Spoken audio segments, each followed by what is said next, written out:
welcome back to Ascending with Ashley. I'm Ashley, and this is Mental Health and Wellness. I'm going to combine the last 3 pages of the workbook into this one class. So this will be our last one. It's pretty easy. Okay, so I'm gonna go ahead and get started. Like I said, we have 3 more pages, so I don't want to keep you here too long. All right. So the first is if you want a copy of this workbook, you can just email me at ascendingwithashley@gmail.com and let me know, and I will send you over a PDF, okay? Anyway, all right, so I have accepting my truth, all right? Now, this is a page for people, so I'm just going to pose the questions to you if you're following along at home. Take out a piece of paper and do this, okay?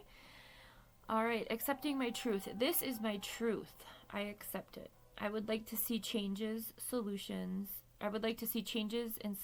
in these areas.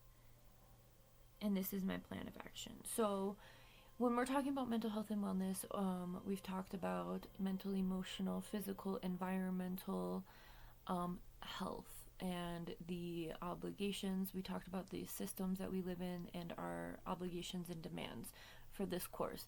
So today, accepting your truth is an opportunity for you to get a little bit more organized in all of the things that are affecting your mental health and wellness, and the things that you need to remove: people, places, behaviors, things, habits, codependency, things like that.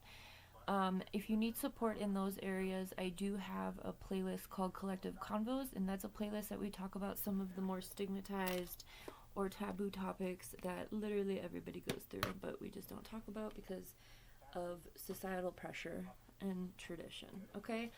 I actually have one. I'm going to be doing a collective convo. I can probably do that tonight. So go check that out. The one I'm going to do tonight is about, it's for folks who never received parental validation, okay? Now that I'm a parent, I'm going to go ahead and give us that.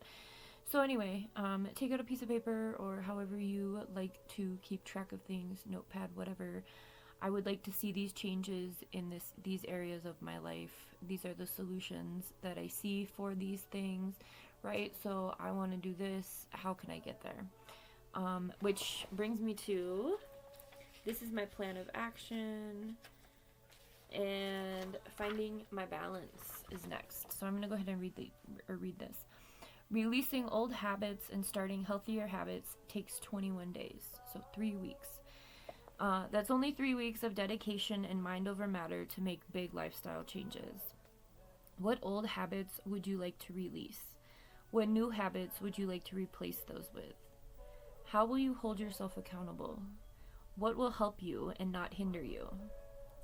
Only you know what these are for you. Everyone is different, and what works for some people may not work for you.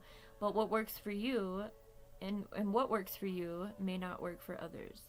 Release judgment through this process. Just allow yourself to be led by your whole being to make the changes you need. So include that in your plan of action. Really, again, habits in this society, everybody has addictive personality in some realm or another. Fast food, smoking. Like, what is your vice? Sex, porn addictions, gambling, alcoholism, harder drugs, maybe, just be honest with yourself. You have to be honest with yourself. If you're not ready to be honest with yourself, then come back when you are, okay? And lastly, we have my tools.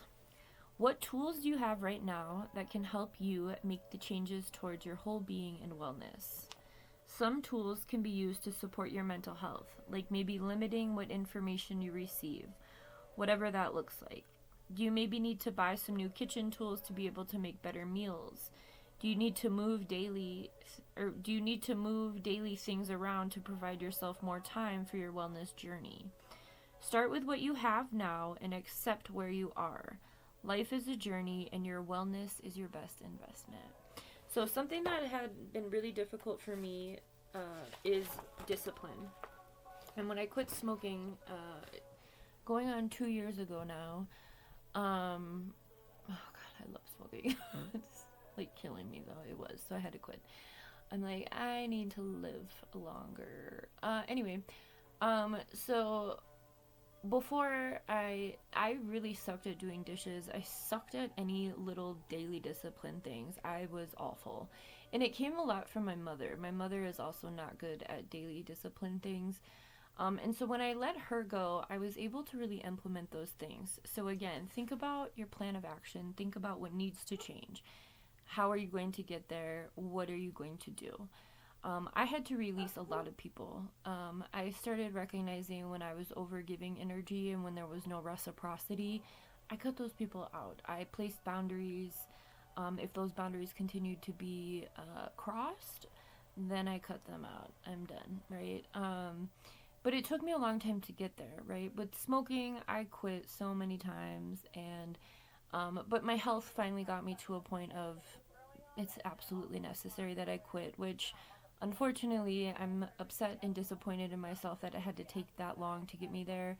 But I'm proud of myself for being able to quit. So you also might be teeter-tottering on this. I'm not where I want to be, but I'm definitely not where I used to be energy. And I think that's a lot of the mental health and wellness journey. And remember that our mental health is everything. It's all consuming. It's our environment, it's our physical health, it's our emotional health, it's our spirituality or our spiritual health. It's the way that we are in relationship with others around us as well as the natural world around us. Your mental health is everything. When you take care of your mental health, you are going to see drastic improvements in every area of your life. So, I hope that this helped you. Again, I think the most important thing from this course is to remember the affect, the ABCs. The affective, how you feel, the behavioral, how you act, and the cognitive, how you think. Remember that those three things are always working together, they are always moving, they inform each other, and it's not a linear process. So allow yourself to pull your scope back in those times that you feel overwhelmed or manic or depressed or like you're hitting an extreme level of something within your mental. Allow yourself to breathe through that and recognize that it's not going to last forever. You're going to get through it, right? Um, and, you know, some tools that we use to get through that, like for me, nicotine was the biggest. I, like, relied on that, like, my life depended on it. And ironically, it almost took me out of here, right? So, um, as you recognize your own process, as you heal, as you find balance, right? Because I think healing is really just that. It's just finding balance. And that balance is constantly changing, right? So giving yourself enough grace, but not grace to the point of apathy, right? But giving yourself grace, allowing yourself to actually go through the process and not expecting, an overnight thing, right? This society in which we live is very much about instant gratification and convenience, and I think a lot of us uh, internalize that, right, in our own self-worth. So don't allow yourself to do that. Allow yourself to be in the process. Allow yourself to grow, and allow yourself to, acknowledge the growth as it's happening, right?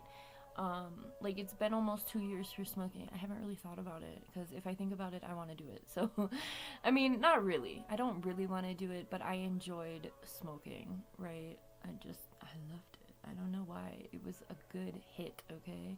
That first, I need to stop talking about it. Anyway, so take care of yourself, and I hope this course helped. Thank you for being here. Again, if you'd like a copy of the workbook, you can email me, and you can, get it around to, I need to put my business name on here.